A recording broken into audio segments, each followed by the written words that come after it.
Now illustration 18 देखो क्या बोल रहा है। A company of builders took to a multi storeyed structure of 40 lakh estimating the cost to be 36,80,000। तो बोल रहा है कि जो कॉन्ट्रैक्ट लिया गया है वो 40 लाख का लिया गया है, जिसमें एस्टिमेटेड जो कॉस्टिंग है वो हो सकता है 36,80,000। अब जब क्वेश्चन में एस्टिमेटेड बता देता है ना, मतलब लगभग ये काम खत्म होने वाला है, तो एस्टिमेटेड जब बताएगा तो हमें एस्टिमेटेड प्रॉफिट चेक कर लेना चाहिए। ठीक है, क्योंकि हमारा जो परसेंटेज ऑफ कंप्लीशन होगा, वर्क सर्टिफाइड होगा ना, परसेंटेज ऑफ वर्क कंप्लीशन जो मिलेगा, ठीक है, उससे हमें ये पता चल जाएगा कि कितना सर्टिफाइड हुआ है। उससे हमें जो स्लैब है वो पता करना पड़ेगा। तो स्लैब इसमें देख सकते हो, ये जरूर करीब 90% तक हो जाएगा। At the end of the year the company had received 14,40,000 being 90% of the work certified. तो 14,40,000 जो है वो 90% किसका है? 90% ऑफ वर्क सर्टिफाइड का है। देयरफॉर वर्क सर्टिफाइड हमारा कितना आ जाएगा? वर्क सर्टिफाइड आ जाएगा 14,40,000 डिवाइडेड बाई 90%, तो आ जाएगा 16 लाख। ठीक है, अब परसेंटेज ऑफ वर्क सर्टिफाइड हम लोग चेक कर सकते हैं, मतलब वर्क कितना कंप्लीट हुआ है जिसे हम लोग बोल सकते हैं 16 लाख, और कॉन्ट्रैक्ट कितना का था 40 लाख, तो डिवाइडेड बाई 40 लाख इनटू 100। तो देखो ये आ जा रहा है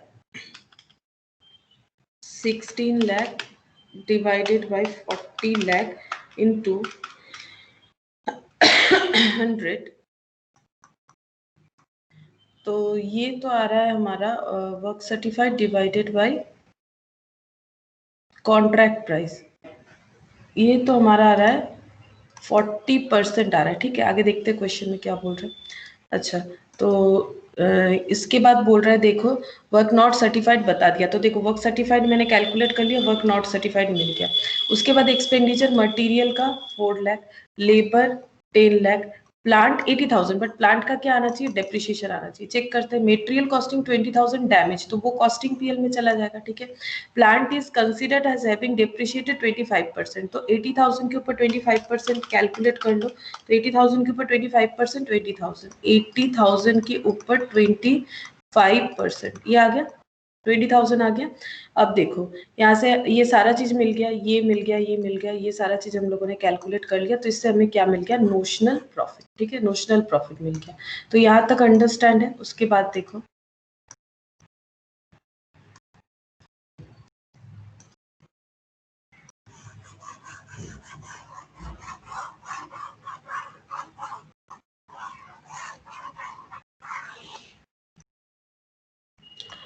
अब देखो क्या क्या है, एस्टिमेटेड प्रॉफिट के साथ ही काम किया गया है। क्यों? यहाँ पर क्या लिखा हुआ है देखो, प्लांट प्रिपेयर कॉन्ट्रैक्ट अकाउंट, तो कर लिया वो हम लोगों ने। So all possible figures that can be reasonably be credited to profit and loss account.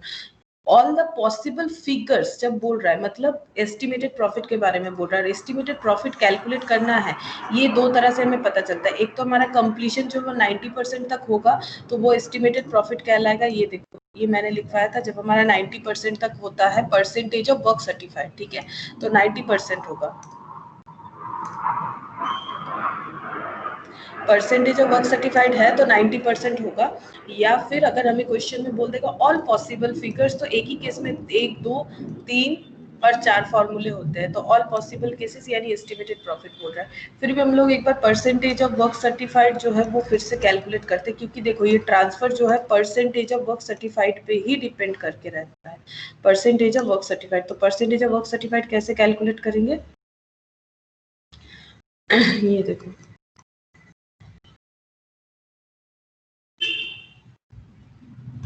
Work certified divided by contract price, तो वर्क सर्टिफाइड हो रहा है 16 lakh divided by contract price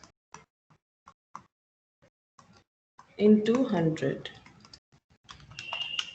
तो ये तो मैंने पहले भी देखा, ये हमारा करीब 40% आ रहा है। ठीक है, तो यहाँ पर वैसे तो 40% आ रहा है, बट यहाँ पर क्योंकि बोला है कि काम कंप्लीट होने को आया, तो फिर इसमें क्या हो जाएगा, ये हमारा एस्टिमेटेड प्रॉफिट। ये देखो यहाँ पर क्योंकि एस्टिमेटेड कॉस्ट बता दिया, तो एस्टिमेटेड प्रॉफिट अब इस हिसाब से हमें कैलकुलेट करना है। तो फॉर्मूला हमारा क्या क्या था देखो, फॉर्मूला हमारा एक ये है, एस्टिमेटेड प्रॉफिट इनटू क्या करना है हमें? Total estimated cost, total estimated cost जो अभी तक हम लोगों ने लगाया है, divided by estimated cost incurred till the date, उसके बाद divided by total estimated cost, ये हो गया टिल द डेट। तो टिल द डेट हम लोगों ने कितना अप्लाई किया है और टोटल कितना हो जाएगा, तो ये देखो टिल द डेट हम लोगों ने 3680 लाख, 3680 लाख, और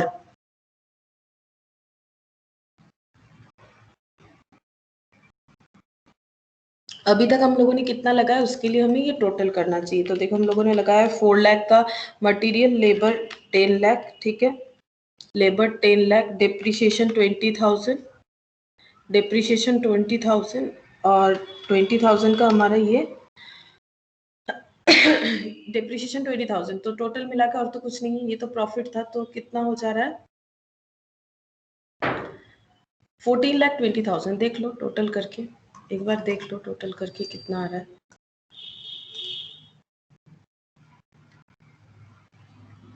14,20,000, तो 14,20,000 आ रहा है टोटल कॉस्ट, ठीक है। और अभी तक कितना है 36,80,000। तो ये देखो फॉर्मूला एक बार दिखा देते हैं ताकि रिकॉल हो जाए एक बार। ये देखो estimated profit into work certified divided by contract price भी होता है। तो वर्क सर्टिफाइड एक बार चेक कर लेते हैं, ये है work certified divided by contract price, यानी 40 लाख था, ये रहा work certified divided by contract price से ये आ जाएगा।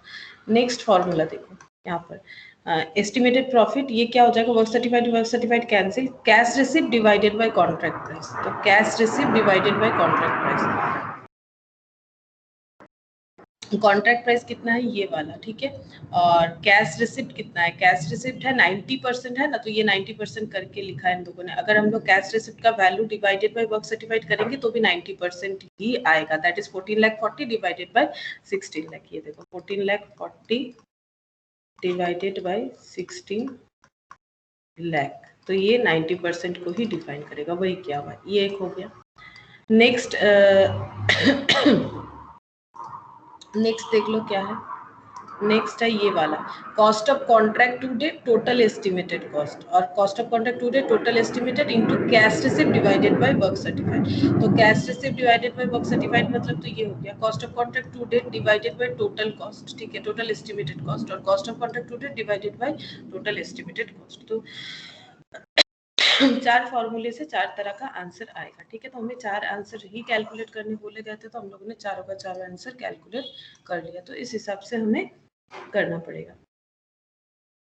और ये जो कंप्लीशन का बात रहा, ये 90% ऑफ द वर्क सर्टिफाइड, तो यहाँ पर परसेंटेज ऑफ कंप्लीशन अगर हम लोग इस तरह से समझे कि ये बोलना चाह रहा है कि 90% ऑफ द वर्क सर्टिफाइड, तो वर्क सर्टिफाइड का 90% बता रहा है ये कंपनी हैड रिसिप्ट, ये जो रिसिप्ट हुआ है 16 लाख का 90%, ठीक है, 16 लाख का 90%। और यहाँ पर दिख रहा है कि हमारा कितना कंप्लीट हो चुका है, 36,80,000 का काम हो चुका है। तो ये करीब करीब हमारा 90% दिखाना चाहिए, बट ये क्यों नहीं दिखाया। वर्क सर्टिफाइड डिवाइडेड बाय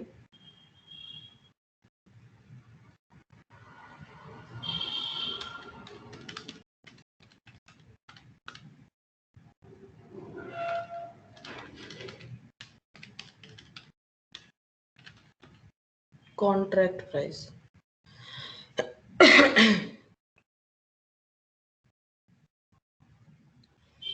ठीक है, इसका नहीं आ रहा है, बट यहाँ तो बोला है कि हमें एस्टिमेटेड भी करना है, यहाँ एस्टिमेटेड बोला है, तो हमें इतना ध्यान रखना है कि जब भी एस्टिमेटेड कॉस्ट बोलेगा तो हमारा जो स्लैब है वो एस्टिमेटेड में चले जाना चाहिए, ठीक है, एस्टिमेटेड वाला स्लैब ही हमें यूज करना चाहिए। नेक्स्ट देखो इलास्ट्रेशन 19, सब सिमिलर टाइप क्वेश्चन है, इसीलिए हम विद सोल्यूशन ही तुम लोग को शो कर दे रहे हैं।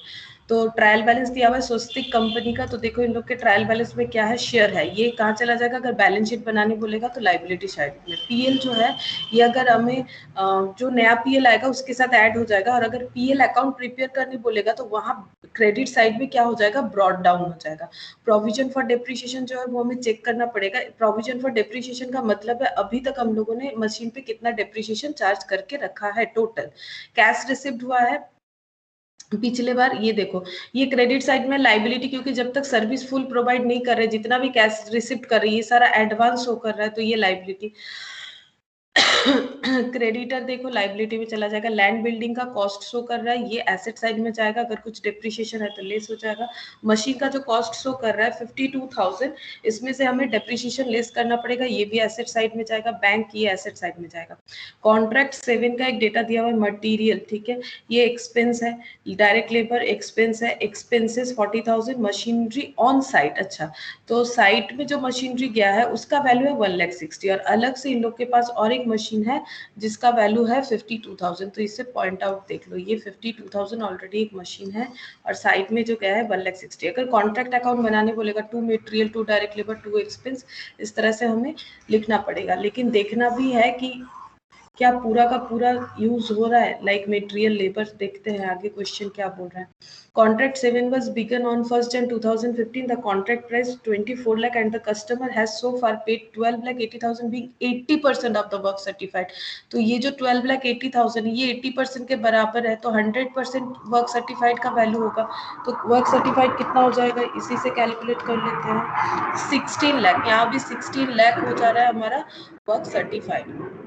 The cost of the work done since certification is estimated. मतलब अभी भी सर्टिफिकेशन नहीं मिला है, कितने का, 16,000 का। तो 16 लाख एंड 16,000 टोटल WIP में चला जाएगा। ट्रायल बैलेंस एक्सट्रैक्टेड करने के बाद machinery costing 32,000 was return to store. अच्छा, 32,000 का कॉन्ट्रैक्ट जहां पर है साइट से स्टोर में वापस जा रहा है, 32,000 का machine, and material then on site were valued at 27,000, और साइट में बचा हुआ मटेरियल है 27,000। ये क्लोजिंग है, ये भी क्लोजिंग है, ये प्लांट का क्लोजिंग है, ये मटेरियल का क्लोजिंग है। प्रोविजन क्रिएट करना है डायरेक्ट लेबर के ऊपर, क्योंकि हम लोगों ने उसका आउटस्टैंडिंग रखा है ड्यू 6,000, तो लेबर में ये 6,000 जो है ऐड हो जाएगा। डेप्रिसिएशन कितना है ऑफ ऑल मशीन, जितना भी मशीन यूज हुआ है, 12 पॉइंट मतलब 12.5%, मतलब हम लोग बोल सकते हैं 12.5% ऑन कॉस्ट बता दिया है, तो इस पे एट द रेट ऑफ 12.5%। तो देख लेते हैं कितना होता है,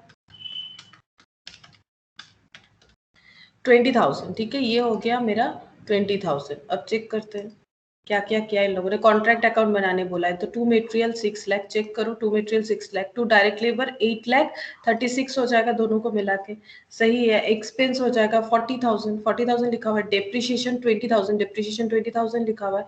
अच्छा, WIP में 16 लाख एंड 16,000 दोनों दिख रहा है हमें। अच्छा, क्लोजिंग मटेरियल 27,000, यह मैंने पॉइंट आउट करके भी दिखाया था, ये रहा, दिख रहा है क्लोजिंग 27,000 लिख दिया हम लोगों ने। अब बाकी बचा जो, वो नोशनल प्रॉफिट डिफाइन करेगा। यहाँ पर नोशनल प्रॉफिट को अलग से ना लिख के नोशनल प्रॉफिट जो आ रहा है उसे डायरेक्टली यहाँ पर डिवाइड कर दिया गया है। तो हम लोग यहाँ पर नोशनल प्रॉफिट जो आएगा उसे कैलकुलेट करके फिर यहाँ पर दिखाएंगे कि कितना होगा by notional profit. Notional profit हमारा कितना आ रहा है, 70 ये हो रहा है कितना हो रहा है, 6 लाख, 8,36,000, 40,000, 20,000 माइनस 16 लाख, 16,000 माइनस 27,000, तो ये हो रहा है 1,47,000, 1,47,000 हो रहा है। यहाँ पर 2 PL एंड 2 रिजर्व जो बचेगा। तो कैसे कैलकुलेट करना है, 1,47,000 आ रहा है, तो हमें पहले देखना है कि परसेंटेज ऑफ वर्क सर्टिफाइड कितना है। तो वर्क सर्टिफाइड है 16 लाख, ठीक है, और कॉन्ट्रैक्ट प्राइस हमें चेक करना पड़ेगा, जो रूल्स है हमारा वैसे ही करेंगे हम लोग। कॉन्ट्रैक्ट प्राइस कितने का है,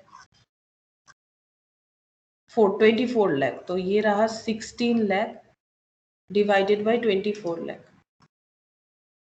तो 16 lakh divided by 24 lakh into 100, तो ये आ रहा है 66.666% आ रहा है, यानी 2/3 के स्लैब में जाएगा। तो इसका कैसे कैलकुलेशन होगा, 2/3 into notional profit into cash receipt divided by work certified, जो हमें पता है कि कैश रिसिप्ट और वर्क सर्टिफाइड का रेशियो क्या है, 80%। तो हम लोग डायरेक्टली यहाँ पर 80% भी लगा सकते हैं ना, बात समझ रहे हो, 80% हम लोग लगा सकते हैं, क्योंकि ये जो 16 लाख के अगेंस्ट हमें जितना मिल रहा है वो 80% हो रहा है, और 80% करके ही तो हम लोगों ने 16 लाख निकाला है।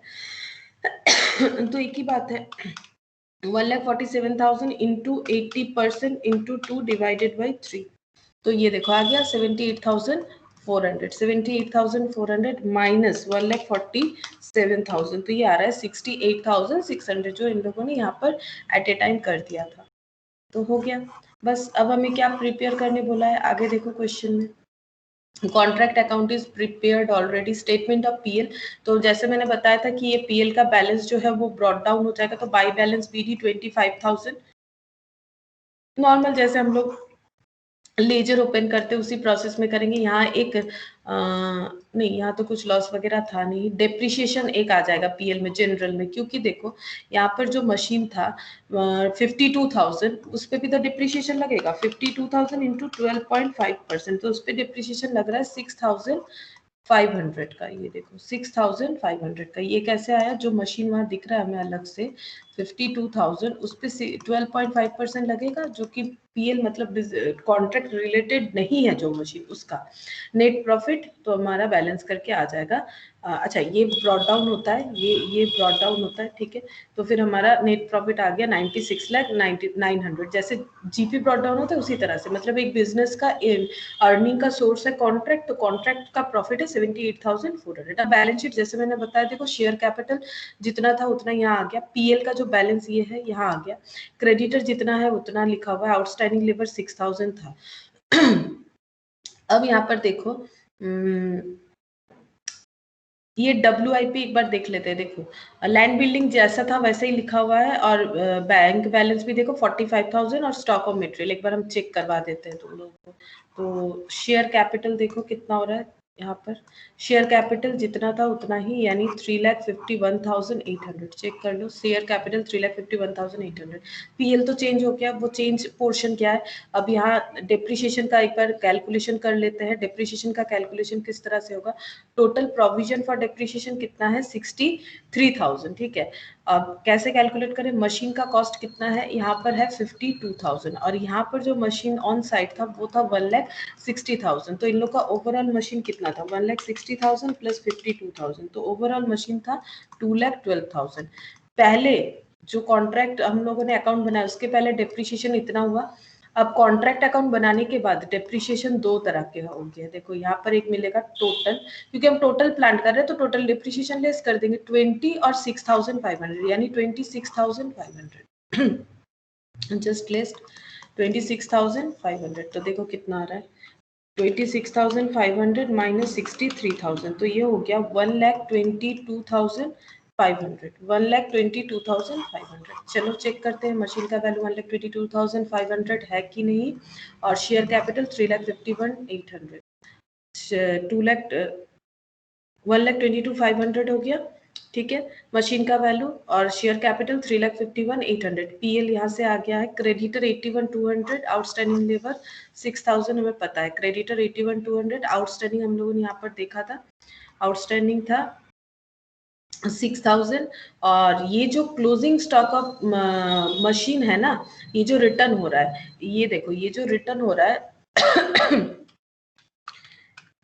ये एक्चुअली जब हम लोग मशीन का बाकी कैलकुलेशन कर रहे हैं ना उसी में एडजस्ट हो जा रहा है, क्योंकि अदरवाइज एडजस्ट करना पॉसिबल नहीं है। टोटल 63,000 में इसमें से कितना डेप्रिशिएशन था वो जब तक हमें नहीं पता चलेगा हम लोग नहीं कैलकुलेट कर सकते। मतलब मशीन का ओपनिंग बैलेंस 1,60,000 था, but this is not after deduction of the depreciation, because ये कॉस्ट शो कर रहा है, तो उससे 32 माइनस करेंगे तो हमें डेप्रिशिएशन पता भी नहीं चलेगा। अगर ऐसे समझना चाहते हो तो यहाँ से बैक कैलकुलेशन करके हम लोग देख सकते हैं कि अगर इस बार 20,000 डेप्रिशिएशन चार्ज हुआ है कौन से मशीन पे 1,60,000 वाले पे, अगर 20,000 का डेप्रिशिएशन चार्ज हुआ है तो बैलेंस कितना बचता है 1,40,000 बैलेंस बचता है। बट ये लोग बोल रहे हैं बैलेंस 32,000 है, मतलब इसके पहले इस पे डिप्रिशिएशन कितना चार्ज हुआ होगा 1,08,000 चार्ज हुआ होगा इस तरह से। तो छोड़ो, हमें जरूरी नहीं है, हम लोगों ने टोटल मशीन का कैलकुलेशन कर ही लिया है, तो इस तरह से सोचने का कोई जरूरत नहीं है, बिकॉज ये कॉस्ट में दिया हुआ ना, तो इसीलिए यहाँ पर प्रोविजन दिया हुआ था। Creditor 81,200, outstanding liability of labour 6,000, machine का कैलकुलेशन दिखा दिया। अब चलो land and building 74, bank 45, land and building 74 और बैंक 45, और इसके अलावा और क्या है closing stock of material that is 27,000 as a closing stock, ये शो करना है एज ए क्लोजिंग स्टॉक 27,000। अच्छा, अब यहाँ पर देखो WIP का जो किस्सा है, WIP क्या होता है हमारा डेटर की तरह काम करता है। इसको यही हमारे डेटर की तरह शो होगा कि हमें इतना पैसा मिलने वाला है। तो हमारा 16,16,000 का जो है WIP बन के रखा है। ये देखो 16,60,000 का WIP क्रिएट होके रखा है, लेकिन इसमें से कैश रिसिप्ट हो चुका है 12,80,000। कहाँ बताया था? यहाँ भी बताया है। इसके अलावा यहाँ भी देखो हमें मिल रहा है 12,80,000 का कैश रिसिप्ट हुआ है, तो डेटर का बैलेंस थोड़ा कम हो गया। तो जो बच रहा है उसमें से रिजर्व क्रिएट हो रहा है 68,700। रिजर्व मतलब क्या होता है ना, पूरा प्रॉफिट। देखो अब कॉन्ट्रैक्ट चल रहा है, लग रहा है मेरा प्रॉफिट होगा, पूरा प्रॉफिट PL में ट्रांसफर नहीं करने का रूल्स यही था कि कुछ प्रॉफिट बनाओ, कुछ रिजर्व बनाओ। कंटिजेंसी मतलब ये फ्यूचर में प्रॉफिट या लॉस, मतलब प्रॉफिट हो भी सकता है, नहीं भी हो सकता है। इसका रीजन ये होता है, आज कॉन्ट्रैक्ट में प्रॉफिट दिख रहा है, 2 साल बाद अगर कुछ भी प्रॉब्लम हुआ, चीजों का दाम बढ़ रहा है, घट रहा है, तो इस वजह से लॉस भी क्रिएट हो सकता है। दैट्स वाई एक पोर्शन कंटिजेंसी में दिया जाता है, तो इसे प्रोविजन की तरह लेस किया जाता है। अब यहाँ से लेस कर सकते हो, अगर यहाँ पर रिजर्व एंड सरप्लस का हेड बना लेते हो, तो यहाँ पर रिजर्व को शो कर सकते हो 68,600। तो यहाँ पर बैलेंस 68,600 से इंक्रीज हो जाएगा। तो ये हो जाएगा 5,35,900 प्लस 68,600। तो यहाँ पर कितना हो जाएगा आंसर? 604500। और यहाँ पर 68,600 अगर लेस नहीं होगा तो दिस अमाउंट आउटर कॉलम में 3,36,000। तो ओवरऑल इसमें भी ऐड कर लो 68,600, तो यहाँ पर आ जाएगा 604500। तो एक ही बात है, ये और ये कोई भी कर सकते हो, दोनों में कोई भी प्रॉब्लम नहीं है। और हाँ, कॉन्ट्रैक्ट अकाउंट में we can use T shape, ठीक है। यहाँ पर हमें चाहे कंपनी हो चाहे कुछ भी हो, हमें जरूरी नहीं है कि हमें वो रिवाइज शेड्यूल 3 मेंटेन करना है। नेक्स्ट देखो यहाँ पर क्या बोला है। नेक्स्ट बोला है Kapoor engineering company undertakes long term contract which involves the fabrication of pre-stressed concrete block and the reaction of the same on the consumer's life। अब देखो क्या बोला इस regarding. The following information is supplied regarding the contract which is incomplete on 31st March 2016, ठीक है। Fabrication cost to date मतलब जिस दिन का ये डेट दिया हुआ 31st मार्च तक कितना कॉस्ट इनकट हुआ है, direct material, direct labour, overhead, ये सारे फैब्रिकेशन के लिए और इरेक्शन के लिए 15,000, टोटल 4,60,000। कॉन्ट्रैक्ट प्राइस कितने का है? 8,19,000। कैश रिसिप्ट भी बता दिया 6 लाख। बट यहाँ पर क्या बताया? Technical estimated of work. अब एस्टिमेटेड का बात आ रहा है तो ये नहीं, एस्टिमेटेड प्रॉफिट से ही काम होना चाहिए हमारा। जब भी क्वेश्चन में एस्टिमेटेड आएगा तो we should use estimated formulas for transferring profit to completed to date. क्या है? डायरेक्ट मटेरियल अभी तक कितना कंप्लीट हुआ है, ये लिखा क्या है? Technical estimate of work completed to date 80%, labour overhead 75%, erection 25%। Then how much अभी भी रिमेनिंग कितना है? हाँ, तो रिमेनिंग 80%। तो फिर और फैब्रिकेशन में रिमेनिंग वर्क कितना है? 20%। इसमें कितना है? 25%। इसमें कितना है? 75%। तो कैलकुलेट करते हैं। 2,80,000 हम लोगों ने अभी तक इन्वॉल्व कर दिया है, डिवाइडेड बाई 80 इंटू 20, तो कितना हो रहा है? और भी कॉस्ट टू बी इनकट 70 होगा। अच्छा 90,000 में ऑलरेडी 75 इनकट है, तो 25 इनकट करना है, यानी और 30,000 इनकट करना है हमें। अच्छा इसमें 75,000 में अच्छा ओवरहेड में भी 75, ठीक है। तो 75,000 डिवाइडेड बाय 75 इंटू 25, तो that is 25,000 for overhead, and for erection 15,000 divided by 25 into 75। For erection work 45,000 का काम अभी भी बाकी है। तो ये बन रहा है कॉस्ट टू बी इनकट, क्योंकि हमें क्या करना है? एस्टिमेटेड देखना है। तो estimated total cost minus contract price करेंगे, क्योंकि एस्टिमेटेड टोटल कॉस्ट मतलब पूरा काम का कितना खर्चा बन रहा है, कॉन्ट्रैक्ट प्राइस से माइनस कर देंगे, प्रॉफिट पता चल जाएगा। तो एक बार देखो हमारा टोटल कॉस्ट कितना बनेगा। यहाँ देखो दिख रहा है 4,60,000, और ये सारा और भी जोड़ना पड़ेगा। तो 70 30 1 लाख 1 लाख, ये कितना हो गया? 1,70,000। तो 4,60,000 प्लस 1,70,000, तो ये टोटल हो गया है 6,30,000। ये हो गया टोटल 6,30,000 हमारा टोटल प्राइस होना चाहिए, ठीक है। टोटल एस्टिमेटेड कॉस्ट, और कॉन्ट्रैक्ट प्राइस कितना है? 8,19,000। तो 8,19,000 तो कितना बन गया? 1,89,000 प्रॉफिट। देखो 1,89,000 प्रॉफिट। तो क्योंकि जिन लोग का MCQ आने वाला है उन लोग को ऐसे कैलकुलेटर में ही फटाफट कैलकुलेट करना पड़ेगा, क्योंकि अब तो प्रेजेंटेशन का बात रहा नहीं। तो इस तरह से तुम लोग करोगे कैलकुलेटर में तो फटाफट आंसर कर पाओगे। तो ये आ रहा है 1,89,000 और बाकी जिन लोग का प्रेजेंटेशन का बात है वो लोग प्रेजेंटेशन करो 1,89,000। तो चेक करते हैं, देखो हमारा 1,89,000 शो कर रहा है कि नहीं। ये देखो आ गया 1,89,000। एंड प्रेजेंटेशन के बारे में material labour overhead deduction particular इनकट टू डेट टू बी इनकट कितना इनकट करना है और टोटल प्रॉफिट मिल गया 1,89,000। ठीक है, अब हमें क्या बोला था यहाँ पर, देखो हमें क्या करना है, स्टेटमेंट बनाना है और सबमिट करना है मैनेजमेंट को इंडिकेटिंग, मैंने बोला ना एस्टिमेटेड प्रॉफिट।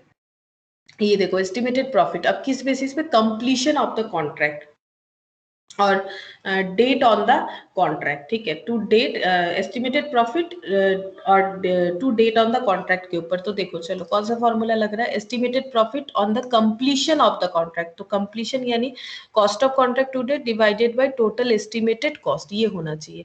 तो cost of contract to date, cost of contract to date कितना है और डिवाइडेड बाय, तो cost of contract to date तो ये है 4,60,000 cost of contract to date divided by total estimated cost. तो टोटल एस्टिमेटेड है 6,30,000। तो देखो एक 4,60,000 बाई 6,30,000 1,89,000 एक कर दिया है। ये फर्स्ट वाला था, लिखा हुआ है नीचे जो भी हो। Estimated to date on the contract, to date on the contract, इसमें कौन सा फॉर्मूला होना चाहिए, to date on the contract. चलो देखते हैं कौन सा फॉर्मूला होना चाहिए। तो ये वाला हो सकता है, देखो cost of contract to date of the contract divided by total estimated cost, ये जो है into cash receipt divided by work certified, और क्या था, cash receipt divided by contract price to date of the contract. तो ये मैंने बताया था ना, ये एक वैल्यूएबल फॉर्मूला है, तो ये हम लोग यूज करेंगे। तो ये मेनली यूज होता है और बाकी जो बता देगा उस बेसिस पे। तो cash receipt divided by contract price, तो देखो cash receipt divided by contract price कितना है, टोटल कॉस्ट, अच्छा टोटल कॉस्ट से लगाया गया 6,30,000 और 4,60,000 हमारा क्या है, टोटल कॉस्ट टू डेट है। अच्छा ये तो नीचे वाला था, सॉरी, टोटल ये रहा, टोटल कॉन्ट्रैक्ट प्राइस और ये 6,00,000 शायद कैश रिसिप्ट है, हाँ कैश रिसिप्ट। तो cash receipt divided by contract price, ये वाला cash receipt divided by contract price, क्योंकि ये फॉर्मूला तुम लोग को याद रखना है। एस्टिमेटेड बोलेगा तो ये करोगे तो कोई काट नहीं सकता, ये करेक्ट आंसर है। बाकी ये सारा जो है ये फॉर्मूला से ये बेस्ट होता है, तो ये यूज किया जाता है। ये याद रखना भी कितना ईजी है, देखो नोशनल प्रॉफिट पे तो हम लोग करते ही है cash receipt divided by work certified, और यहाँ पर क्या करना है, work certified divided by contract price. ये तो हम लोग percentage of degree of completion के लिए यूज करती है ना, work certified divided by contract price. तो डिग्री ऑफ कंप्लीशन और proportion of cash receipt. Next है क्वेश्चन नंबर 21, देखो the following particulars are obtained from the books of Vinay construction limited as on 31 March. Plant equipment है 4,90,000, vehicle है 2,00,000। Estimated final sales value, हर एक contract का अलग अलग सेल्स वैल्यू है। एस्टिमेटेड, फिर से आ गया एस्टिमेटेड का बात, ठीक है, तो एस्टिमेटेड जो बता रहा है तो हमें उसी हिसाब से करना पड़ेगा। एस्टिमेटेड कॉस्ट बता रहा है, वेजेस बता दिया, मटेरियल बता दिया, ओवरहेड बता दिया। अच्छा उसके बाद वैल्यू सेट, अच्छा ओवरहेड में बताया है एक्सक्लूडिंग डेप्रिसिएशन कितना है, इसमें डेप्रिसिएशन एक्सक्लूड है, मतलब ये जो एक्सपेंसेस हमें बता दिया था ना line by line, wages material overhead, इसमें और एक एक्सपेंसेस ऐड हो जाना चाहिए, that is depreciation. Value of certified यानी वर्क सर्टिफाइड ये डिनोट कर रहा है, प्रोग्रेस पेमेंट ये कैश रिसिप्ट डिनोट कर रहा है, ये एस्टिमेटेड कॉस्ट बताया है। डेप्रिसिएशन ऑफ प्लांट किस तरह से चार्ज करना है, 20% टू 3 ऑफ द कॉन्ट्रैक्ट, मतलब इस पे भी 20%, इस पे भी 20%, अच्छा सॉरी ये तो एक्सपेंस है, वैल्यू ऑफ प्लांट कहा गया, उस पर 20%। अच्छा वैल्यू ऑफ प्लांट तो हमारा इधर है, देखो इधर, तो ये कितना हो गया 6,90,000 डिवाइडेड बाय क्या करेंगे 1,00,000, क्योंकि हमें डेटा जो है एक ही पैटर्न में लाना है। तो 6,90,000 डिवाइडेड बाय 1,00,000, तो देखो 6.9, ठीक है 6.9 आ गया है। अब हमें क्या करना है, यहाँ पर डेप्रिसिएशन चार्ज करना है, तो 6.9 पे 20% लगाएंगे तो 1.38, बट यहाँ पर आगे भी कुछ बोला है, in proportion to work certified, जो आएगा उसको प्रोपोर्शनेट करना पड़ेगा वर्क सर्टिफाइड के ऊपर। तो वर्क सर्टिफाइड का प्रोपोर्शन क्या है, यानी रेशियो 7.2, 4.2, 2.4। तो चलो टोटल करो, 7.2 प्लस 4.2 प्लस 2.4, हर एक कॉन्ट्रैक्ट में प्रोपोर्शनेटली जाएगा, ठीक है प्रोपोर्शनेटली जाना है। तो टोटल प्रोपोर्शन 13.8 और फर्स्ट वाले का 7.2, तो 7.2 इंटू 1.38 डिवाइडेड बाई 13.8, तो ये क्या हो गया 0.72। फर्स्ट वाला हो गया 0.72। सेकेंड देखो डेप्रिसिएशन तो वही रहेगा, just we need to proportionate it. तो 1.38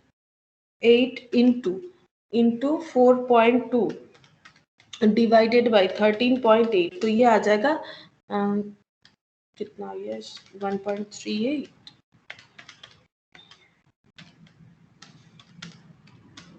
अच्छा ये शो कर रहा है 0.42, तो लास्ट वाला कितना होगा 1.38 से लेस कर देते हैं ना, 0.42 0.72 माइनस 1.38, तो लास्ट वाला आना चाहिए 0.24। तुम लोग चाहो तो कैलकुलेट करके देख सकते हो। चलो एक बार डेप्रिसिएशन चेक कर लेते हैं।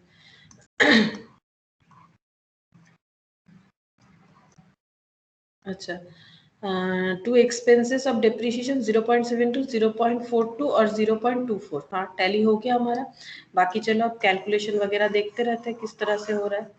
एक्सपेंसेस अदर देन डेप्रिसिएशन को डायरेक्टली यहाँ पर सारा चीज लिख दिया है, अलग अलग ये बाइफर्केशन जो है ये नहीं लिखा गया है। Wages petrol overhead direct 4.84 4.56 2.22 and depreciation.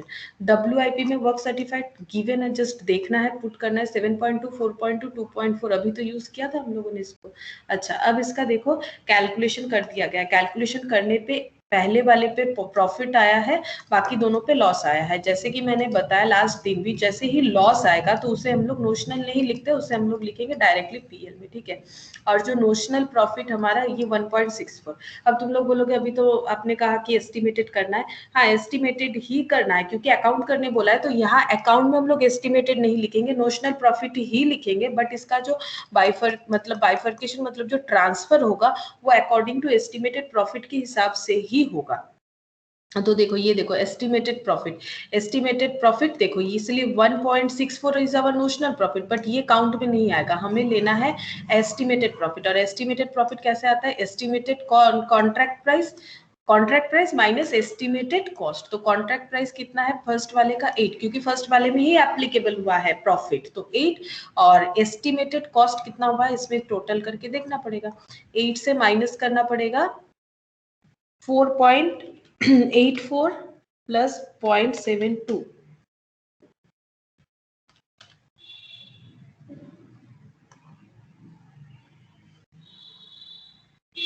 Cost कितना हो रहा है एक बार टोटल करना पड़ेगा। एस्टिमेटेड कॉस्ट क्या कुछ बताया है, ओ हाँ एस्टिमेटेड बताया, तो वहां से टोटल नहीं करना है, हमें बता दिया है। ये देखो एस्टिमेटेड कॉस्ट, तो 8 माइनस 6.4, तो ये आ जाएगा 1.6। तो एस्टिमेटेड प्रॉफिट कितना आ गया 1.6, एस्टिमेटेड प्रॉफिट 1.6 हो जाएगा। ये देखो 1.6 लिया हुआ है, और जो सबसे मतलब यूजफुल फॉर्मूला है उसे लगाना है। हमें क्या लगाना है, हम लोगों को पता है कि हम लोग परसेंटेज ऑफ कंप्लीशन कैसे निकालते हैं, cash work certified divided by contract price, और जो पैसा रिसीव हुआ है उसे आउट ऑफ क्या देखते हैं वर्क सर्टिफाइड। तो ये कैंसिल हो जाता है cash receipt by contract price. तो कैश रिसिप्ट कॉन्ट्रैक्ट प्राइस 8 है, और कैश रिसिप्ट देख लेते हैं कैश रिसिप्ट और कॉन्ट्रैक्ट प्राइस कितना है। तो कैश रिसिप्ट है हमारा, प्रोग्रेस पेमेंट ये रहा 5, तो 5 डिवाइडेड बाई 8, चलो देखो 1.60 5 डिवाइडेड बाई 8 है कि नहीं, हाँ है। तो इसका कितना आ रहा है वैल्यू देख लेते हैं, 1.6 इंटू 5 डिवाइडेड बाई 8, तो ये हो गया 1, ठीक है 1 हो गया। तो ये PL में 1 चला जाएगा और बाकी रिजर्व में चला जाएगा, जो बैलेंस बचेगा। अभी रिजर्व का बैलेंस कैसे कैलकुलेट करना है, नोशनल प्रॉफिट के साथ एडजस्ट करके ही, हमेशा बैलेंसिंग फिगर को ही डिनोट करता है। तो यहाँ पर और एक पॉइंट देखो, जब हमारा एस्टिमेटेड बताएगा तो हमें एस्टिमेटेड ट्रांसफर वाला फॉर्मूला हमेशा एस्टिमेटेड यूज ही करना है, चाहे वो उसका कंप्लीशन लेवल जो भी होगा। क्वेश्चन में बता रहे एस्टिमेटेड यूज करो तो करना ही पड़ेगा। बाकी रूल्स इतना मतलब जो प्रैक्टिकल रूल्स है वो ये है कि अगर 90% होता है तभी एस्टिमेटेड किया जाता है, अदरवाइज नहीं किया जाता। जैसे यहाँ पर 90% हो रहा है कि नहीं एक बार देखो चेक करके। 90% चेक कैसे करते हैं, work certified that is 7.2 divided by contract price that is 8 into 100, हाँ यहाँ 90% डिनोट हो रहा है, ठीक है।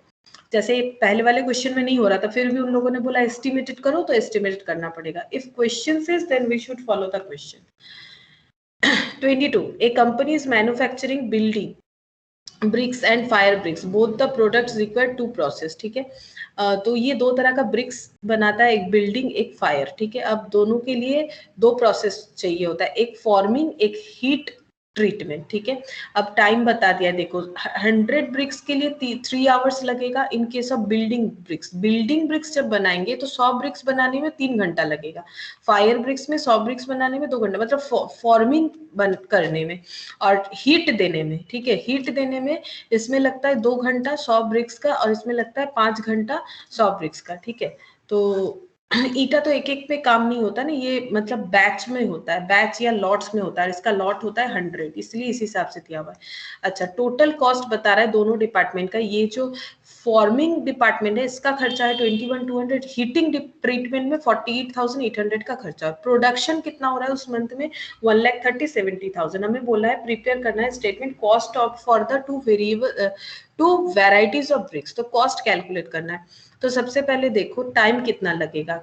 टाइम लग रहा है, हम ये बिल्डिंग ब्रिक्स का पहले दिखाते हैं। बिल्डिंग ब्रिक्स में हम दिखाते हैं फॉर्मिंग डिपार्टमेंट में क्या होता है। फॉर्मिंग दो डिपार्टमेंट बना लेते हैं, एक फॉर्मिंग बना लेते हैं और एक हीट बना लेते, ठीक है। तो फॉर्मिंग डिपार्टमेंट में बिल्डिंग ब्रिक्स जो है एक फायर ब्रिक्स, ठीक है। तो 3 घंटा लगता है 100 ईटू के लिए, ठीक है। तो 3 घंटा लगता है 100 ईटू के लिए, तो 1,30,000 के लिए कितना लगेगा, तो 3 डिवाइडेड बाई 100 इंटू 1,30,000, तो ये टाइम लग जाएगा फॉर्मिंग में 3,900। और फायर ब्रिक्स जो है उसका फॉर्मिंग में क्या लगेगा, देखो 100 के लिए 2 आवर्स लगता है, तो 2 divided by 100 into 1 lakh, sorry fire bricks है 70,000 इंटू 70,000, तो 1400 आवर्स लगेगा। ये आवर्स निकल रहा है, हम लोग आवर्स में कन्वर्ट कर रहे हैं, कितना टाइम लग रहा है। नेक्स्ट देखो, हीट ट्रीटमेंट में 2 आवर्स लगता है बिल्डिंग ब्रिक्स में, 100 ब्रिक्स के लिए 2 आवर्स, तो एक के लिए 2 बाई 100 इंटू 1,30,000 है बिल्डिंग ब्रिक्स, तो उसके लिए लगेगा 26 आवर्स, सॉरी 2600 आवर्स। अच्छा, अब ये देखो 5 आवर्स लगता है 100 ब्रिक्स के लिए, तो 5 डिवाइडेड बाई 100 इंटू 70,000, तो ये हो गया 3,500 आवर्स, ठीक है। तो एक बार चेक कर लेते हैं हमारा आवर्स और इनका क्या टैली हो चुका है। 3,900, 1,400 और 2,600 और 3,500, ठीक है। तो यहाँ पर फॉर्मिंग का कितना हो रहा है टोटल, 3,900 प्लस 2,600, फॉर्मिंग का हो रहा है 6,500, ठीक है। लेकिन हमें डिपार्टमेंट वाइज खर्चा दिया हुआ है ना, डिपार्टमेंट वाइज दिया हुआ है, कोई बात नहीं, हम लोग डिपार्टमेंट वाइज जो है टाइम को ले लेंगे। तो हमें कैसे करना पड़ेगा, देखो फॉर्मिंग में खर्चा हुआ 21,200 और फॉर्मिंग का टोटल टाइमिंग्स कितना लग रहा है, फॉर्मिंग का टोटल टाइमिंग्स हमारा ये लग रहा है। तो देखो पर आवर में कितना हो जाएगा, 3,900 प्लस 2,600, तो 6,500 आवर्स में 21,200 पेमेंट करना पड़ा, तो एक एक के लिए कितना हो जाएगा, डिवाइडेड बाई 6,500, 21,200 डिवाइडेड बाई 5,300। अच्छा, प्रेजेंटेशन में थोड़ा सा गड़बड़ हो गया है क्या, देख लेते हैं। फॉर्मिंग में लगता है 3,900 आवर्स, फिर फॉर्मिंग में ही देखेंगे फायर ब्रिक्स का 100 के लिए 2, एक बार चेक कर लेते हैं मैंने क्या कॉलम गड़बड़ कर दिया है। ये है बिल्डिंग ब्रिक्स का फॉर्मिंग का टाइम है 3 आवर्स 100, तो 3 डिवाइडेड बाई 100 इंटू 1,30,000, तो ये हो गया 3,900 फॉर्मिंग। फिर से फॉर्मिंग का ही देखना है 2 आवर्स, तो 2 आवर्स 2 डिवाइडेड बाई 100 इंटू 70,000, तो फॉर्मिंग का लग रहा है 1,400। अच्छा, ये पूरा फॉर्मिंग डिपार्टमेंट का हो रहा है, तो मुझे इसे इसी तरह से ही रिप्रेजेंट करना पड़ेगा, नहीं तो समझने में गलती हो जाएगा। ये हो जा रहा है फॉर्मिंग, ये हो जा रहा है हीटिंग, और ये बिल्डिंग ब्रिक्स, और ये है फायर ब्रिक्स, देखो टैली हो जाएगा। तो फॉर्मिंग का टोटल कितना लग रहा है 3,900 एंड 1,400, ये दोनों मिला के 5,300, और उसके लिए पेमेंट हुआ है कितना 21,200 डिवाइडेड बाई 5,300, तो ये रिप्रेजेंट कर रहा है 4 रुपीज, ठीक है। और ये रिप्रेजेंट कर रहा है 2600 प्लस 3500, ये 6100, 48,800 डिवाइडेड बाई 6100, ये 8 रुपीज रिप्रेजेंट कर रहा है। तो मेरा कितना कॉस्ट आ जाएगा वही पूछा है, तो यहाँ पर देख लेते कितना कॉस्ट आ जाएगा। 4 and 8 देख लो, 4 and 8 आ गया। Cost of forming per hour और cost of heat treatment per our.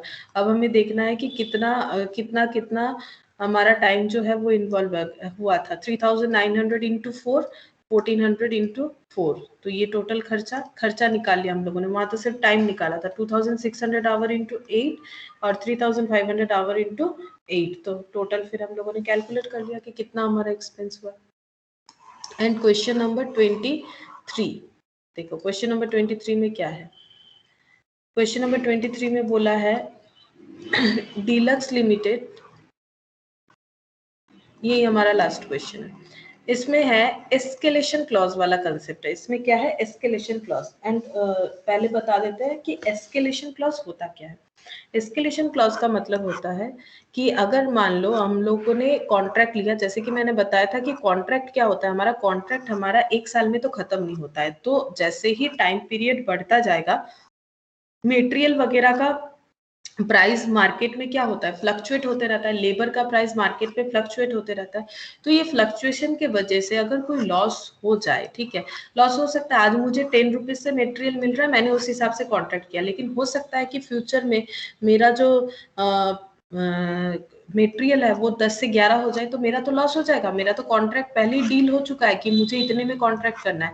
तो एक एस्केलेशन क्लॉज बना लेते हैं कि अगर मार्केट में प्राइस बढ़ जाता है तो जो जिससे मेरा कॉन्ट्रैक्ट हुआ है वो क्या करेंगे, एक क्लॉज बना लेते हैं। सपोज कि मार्केट में प्राइस अगर 5% बढ़ेगा तो मेरे कॉन्ट्रैक्ट जो हुआ था जितने का, मान लो 10 करोड़ का हुआ था, वो भी 5% से बढ़ेगा, या फिर जो भी हो कंडीशन, ठीक है, उसे बोला जाता है एस्केलेशन क्लॉज। ये देखो, escalation clause are often provided in contract as safeguard against any likely changes in price or utilization of material and labor. Material labour का प्राइस चेंजेस होगा तो सेफ गार्ड के लिए किया जाता है। Such a clause in a contract would provide that in the event of a specified contingency happening, मतलब बढ़ भी सकता है नहीं भी बढ़ सकता है, that why contingency the contract price would be suitably enhanced, contract price ताकि बढ़ जाए। This clause is particularly necessary where the price of certain raw material are likely to rise. अगर ऐसा रॉ मटेरियल से काम हो रहा है जो राइज होगा ही होगा, सर्टेन है कि हाँ वो बढ़ेगा ही आगे जाके, तो फिर escalation clause किया जाता है। where labor rates are anticipated to increase or where the quantity of material or labor time cannot be properly assessed or estimated unless the work has sufficiently advanced।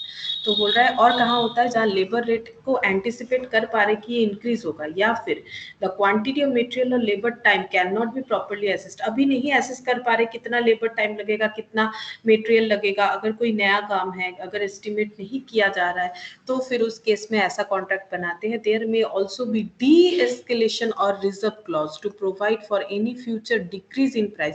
हो सकता है कॉन्ट्रैक्ट भी ऐसा कोई contract करे कि अगर प्राइस कम होता है तो दैट इज रिजर्व क्लॉज, मतलब उसमें तो उसका लॉस हो जाएगा। आज 100 करोड़ का किया, जब प्रोडक्ट बन के, मतलब मान लो जो कॉन्ट्रैक्ट था वो कंप्लीट होके जब सेल हो रहा है, तब उसका प्राइस आ जा रहा है आज के मटेरियल प्राइस के हिसाब से 80 करोड़, तो फिर क्या हो जाएगा, 20 करोड़ का लॉस हो जाएगा। तो फिर बोल रहा है अगर ऐसा कुछ होता है कि फ्यूचर में डिक्रीज होने वाला है तो उसमें क्या होगा, हमें डी एस्केलेशन और रिजर्व क्लॉज करना चाहिए, सो दैट द बेनिफिट में बी पास टू द कॉन्ट्रैक्टी, ताकि कॉन्ट्रैक्टी को बेनिफिट मिले। एस्केलेशन क्लॉज होता है for the benefit of contractor, अगर प्राइस बढ़ जाता है तो, और अगर घट जाता है तो the escalation clause for the benefit of the कॉन्ट्रैक्टी।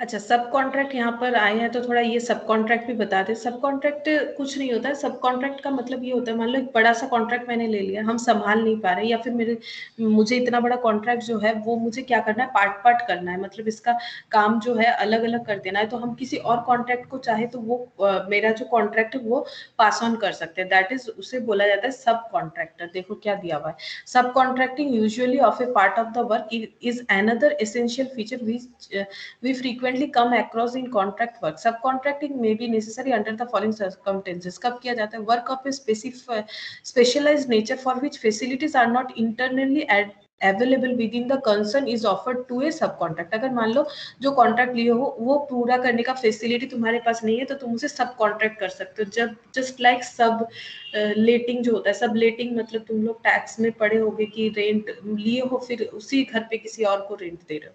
It may be advantages to get a part of component from outside, it is costly to manufacturer. अगर मान लो कि बाहर से मंगवाने का कॉस्ट बढ़ जा रहा है तो हमारा कॉन्ट्रैक्ट प्राइस क्या है, बढ़ जाना चाहिए। मतलब जो प्रोडक्ट से बनेगा वो इतने जहां से मंगा रहे हैं उसमें ट्रांसपोर्टेशन कॉस्ट वगैरह बढ़ जा रहा है, तो फिर हम लोग क्या कर सकते हैं, इस केस में सब कॉन्ट्रैक्ट कर सकते हैं, कॉन्ट्रैक्ट को किसी और को पास ऑन कर सकते हैं। Consideration of opportunity cost, the management may not like to invest capital which may be utilised for other more profitable lines. तो क्या होता है, अगर अपॉर्चुनिटी कॉस्ट लूज हो रहा, अपॉर्चुनिटी कॉस्ट मतलब ये पैसा हम यहाँ नहीं लगा के कहीं और लगाएंगे तो बेटरमेंट होगा, तो फिर क्या किया जाता है, उसे सब कॉन्ट्रैक्ट कर देते हैं। तो यही होता है सब कॉन्ट्रैक्ट का मतलब। सर्वियर सर्टिफिकेट तो मैंने बताया, आर्किटेक्ट जो देता है, रिटेंशन मनी जो रख रख के हम लोग पैसा देते हैं, दैट इज रिटेन कितना कर रहा है।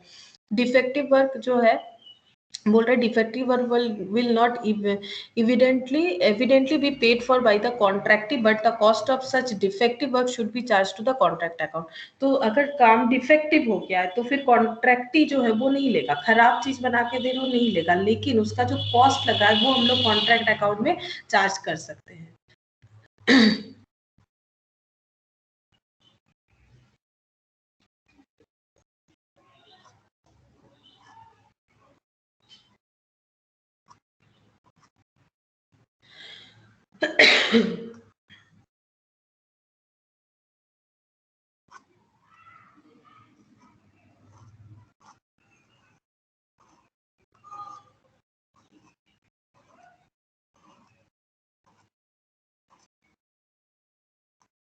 एक्स्ट्रा वर्क क्या है, देखो the extra work amount payable by the contractee should be added to the contract price. अगर कोई एक्स्ट्रा काम करवा रहा है, पहले बोला था ऐसे ऐसे बनाओ, फिर बोल रहा है इसमें थोड़ा ये मॉडिफिकेशन कर दो कुछ और एक्स्ट्रा काम हो जाएगा, ठीक है।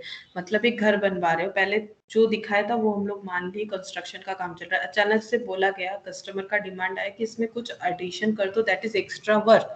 तो ये एक्स्ट्रा वर्क करने का तो पैसा भी लगेगा ना। If extra work is substantial it is better to treat it is a separate contract. If it is not substantial, अगर कुछ महंगा ज्यादा हो रहा है तो इसे एक अलग ही कॉन्ट्रैक्ट मान लो, अगर नहीं हो रहा है तो उसी कॉन्ट्रैक्ट में ऐड कर दो as a cost of extra work. बाकी ये सब हम लोगों ने कर लिया है, काफी इंटरेस्टिंग चैप्टर है। और लास्ट हमारा जो क्वेश्चन चल रहा था एस्केलेशन क्लॉज के ऊपर। अब यहाँ पर देखो क्या बताया है, डीलक्स लिमिटेड इसने एक कॉन्ट्रैक्ट लिया है 5 लाख का 1 July 2016 on 30 June 2017 when the accounts were closed the following details about the contract we gathered, ठीक है। Material purchased, wages paid, general expense, plant purchase, इसका डेप्रिसिएशन जाना चाहिए। मेटेरियल ये क्लोजिंग है, देखो 30 जून को दिखा रहा है। वेजेस एक्रूड हुआ है, आउटस्टैंडिंग है, ऐड हो जाएगा। Work certified, cash receive, depreciation, अच्छा डेप्रिसिएशन बता दिया है 5000, वर्क अनसर्टिफाइड सब बता दिया है। तो इसका मतलब आगे देखते हैं क्वेश्चन में है क्या, सारा चीज तो बता के रखा है।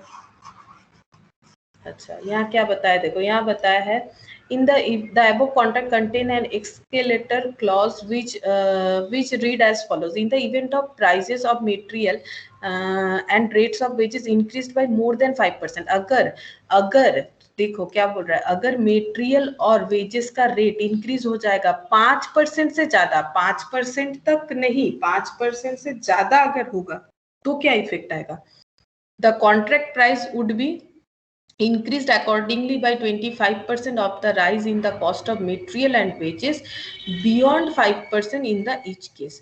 तो बोल रहा है कि इन the event of price of material और रेट ऑफ वेजेस, मेटेरियल और वेजेस का प्राइस अगर बढ़ रहा है लेकिन 5% से ज्यादा, तो क्या होगा, कॉन्ट्रैक्ट प्राइस भी बढ़ जाएगा। कितना, 25%। सपोज कॉन्ट्रैक्ट पहले कितने का हुआ था, 100 का, अब कितने का हो जाएगा, अगर 25% बढ़ जाएगा तो कॉन्ट्रैक्ट का प्राइस हो जाएगा 125%। लेकिन कंडीशन ये है कि जो मटेरियल 100 में मिल रहा था उसका प्राइस अगर 105 हो जाता है तो 105 से ज्यादा, ठीक है 5% से ज्यादा, ठीक है, मोर देन 105 से ज्यादा होना चाहिए। तो अगर 106 हो जा रहा है तो ज्यादा हो रहा है, 1 रुपए ज्यादा। हो रहा है ना 5%, तो बोल रहा है कि 105 से अगर ज्यादा हो जाएगा मीन्स 5% से ज्यादा हो जाएगा तो कॉन्ट्रैक्ट प्राइस इस तरह से बढ़ सकता है। अब बोल रहा है इट वाज फाउंड, अब हुआ क्या था, ये तो क्लॉज में लिखा हुआ था, देखो इन्वर्टेड कॉमा में लिखा हुआ है। फिर बोल रहा है कि it was found that since the date of signing the agreement the prices of material and wages rate increased by 25%, the value of the work certified does not take into account the effect of the above clause. बोल रहा है कि 25% बढ़ गया है material and wages का rate, लेकिन इसका इफेक्ट जो है वो लिया हुआ नहीं है अभी तक अकाउंट में, तो हमें उसका इफेक्ट दिखाना पड़ेगा। तो हम तुम लोग को दिखाते हैं कैसे हमें इसका कैलकुलेशन कर लेना चाहिए।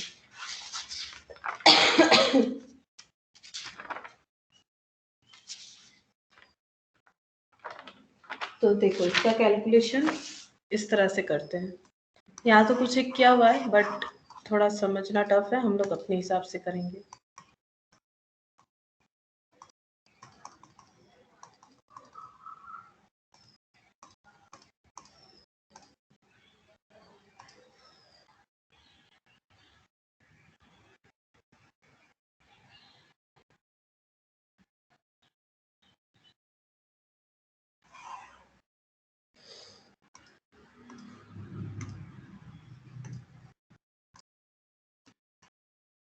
ओके तो देखो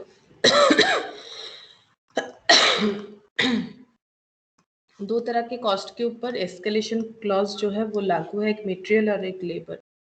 तो मटेरियल का कॉस्ट हम लोग देखते हैं कितना हो रहा है, types of cost material labour. Material का कॉस्ट कितना है, मटेरियल का कॉस्ट है 1 लाख, लेकिन 25,000 जो है वो माइनस कर देंगे। क्यों माइनस कर देंगे, क्योंकि 25,000 रिटर्न हो गया था, तो कॉन्ट्रैक्ट में जितना इनकट हो रहा है उसी के बेसिस पे हम लोग देखेंगे ना इंक्रीमेंट कितना हो रहा है, तो इतना कॉस्ट लगा है। और लेबर का देख लेते हैं, लेबर का देखो वेजेस 45,000 बट कुछ एक्रूड भी था 5,000 यानी 50,000, तो टोटल कॉन्ट्रैक्ट में कॉस्ट इनकट हुआ है ये, ठीक है।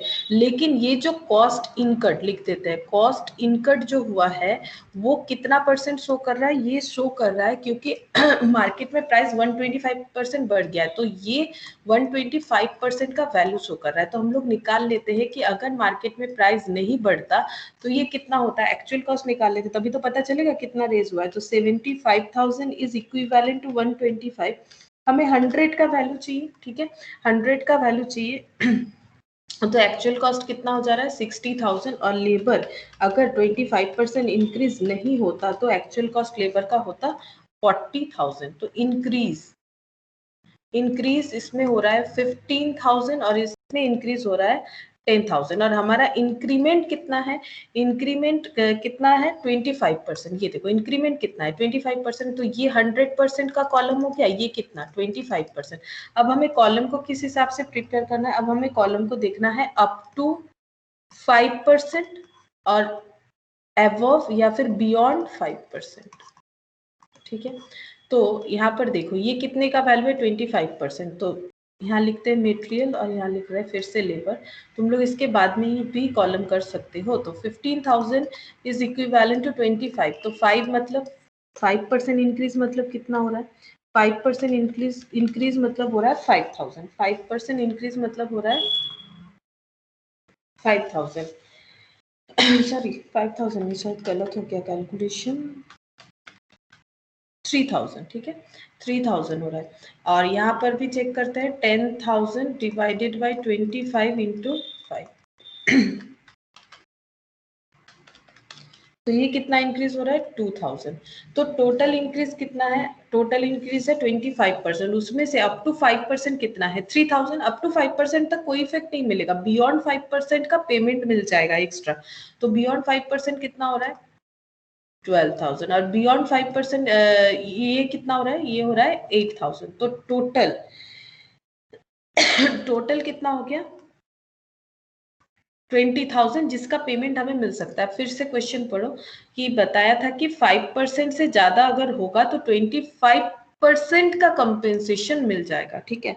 तो इसका 25% बियॉन्ड 5% इतना इंक्रीज हो रहा है, इस पे 25% का अगर मुझे कंपेंसेशन मिल जाता है तो ये बन जाता है मेरा 5,000, ये बन गया मेरा 5,000। तो देखो यहाँ पर 5000 किया, बट इन लोगों का कैलकुलेशन थोड़ा समझने में प्रॉब्लम होगा, एक लाइन में कर दिया है।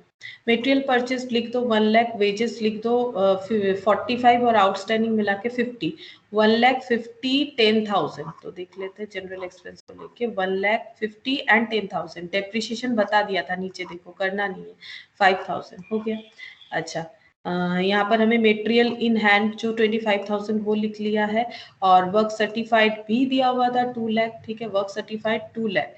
अच्छा अनसर्टिफाइड 15,000, 2 लाख और ये हो गया 15,000। और ये जो हमारा कॉन्ट्रैक्ट प्राइस बढ़ गया है ना, तो वो क्या हो जाएगा, वो ऐड हो जाता है WIP में। तो ये WIP में ऐड हो गया, इसलिए 2 लाख में 5,000 ऐड होके हो जाएगा 2,05,000। वो वर्क सर्टिफाइड में ऐड हो जाता है 2,05,000, ठीक है, 2,05,000 हो गया।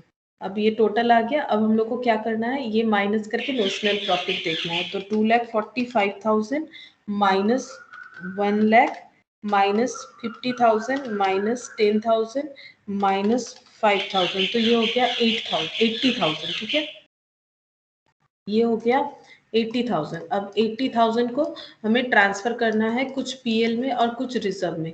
तो पीएल में कितना जाएगा, percentage of work certified check करते हैं। परसेंटेज ऑफ वर्क सर्टिफाइड कितना है, मतलब परसेंटेज ऑफ कंप्लीशन, वो हमें कैलकुलेट करना है। कॉन्ट्रैक्ट प्राइस मिल गया 5 लाख, वर्क सर्टिफाइड मिल गया 2 लाख। तो 2 lakh divided by 5 lakh into 100, 40% हो रहा है, तो 1/3 की कैटेगरी में चला जाएगा। तो 1/3 into notional profit into cash receipt divided by work certified. फिर से चेक करना पड़ेगा, cash receipt and work certified. Work certified 2 lakh, cash receipt 1,50,000, तो 1,50,000 डिवाइडेड बाई 2 लाख, तो ये हो रहा है 0.75% हो रहा है। तो 80,000 इंटू 75% डिवाइडेड बाई 3, तो 20,000। एक तो हो रहा है मेरा 20,000। अच्छा ये क्या हो गया, 19,512 प्लस 60,488, 80,000 ही तो हो रहा है। फिर से एक बार चेक करते हैं कौन से स्लैब में आ रहा है। Cash work certified 2 lakh by 5 lakh, 40%, तो 1/3 into notional profit, 1/3 into notional profit into cash receipt divided by work certified,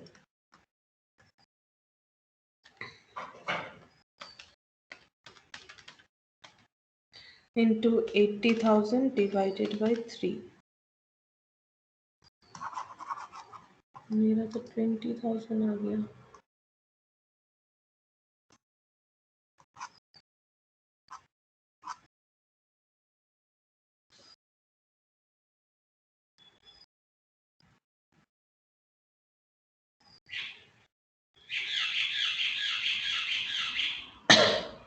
ओह अच्छा, एक्चुअली वर्क सर्टिफाइड जो है ये अब हम लोग को 2,05,000 लेना पड़ेगा, तो उस हिसाब से करना पड़ेगा। सॉरी, ये मेरा एक मिस्टेक हो गया, मैंने बताया भी वो 2,05,000 में लेना है। तो पहले हम लोग परसेंटेज ऑफ कंप्लीशन देखेंगे, तो 2,05,000 डिवाइडेड बाई 5 लाख। पहले परसेंटेज ऑफ कंप्लीशन देखते हैं, जिस हिसाब से हम लोग चेक करेंगे कि हमारा स्लैब क्या होगा। तो ये 41% आ रहा है, ठीक है, तो 1/3 ही होगा। तो 1/3 into 80,000 notional profit into cash receipt 1,50,000 divided by work certified, 80,000 divided by 3 into 1,50,000 divided by 2,05,000, तो ये आ रहा है 19,512। तो चलो चेक करते हैं 19,512, हाँ 19,512। तो ये देखो गलती क्या हुआ मेरा, ये मैंने बताया अभी, फिर भी जब कैलकुलेट किए तो वो लिखा नहीं ना, तो इसलिए 2,05,000 लेना पड़ेगा। तो हर एक क्वेश्चन में एक एक पॉइंट है जो तुम लोग को इसी तरह से ही याद करना है, क्योंकि अगर MCQ ही होगा जिन लोगों का, तो फिर उन लोगों को तो प्रेजेंटेशन तो कुछ करना है नहीं, तो पॉइंट याद रखना ही यहाँ पर मेन बात है, प्रेजेंटेशन मेन बात नहीं है, ठीक है। ऐसा नहीं कि कैसे लिखना पड़ेगा, और जिनका प्रेजेंटेशन है वो लोग प्रेजेंटेशन के साथ करो। तो ये हमारा कॉन्ट्रैक्ट जो है, कॉन्ट्रैक्ट का जो भी हम लोग को करना था, हम लोगों ने फुल्ली इसे कंप्लीट कर लिया है।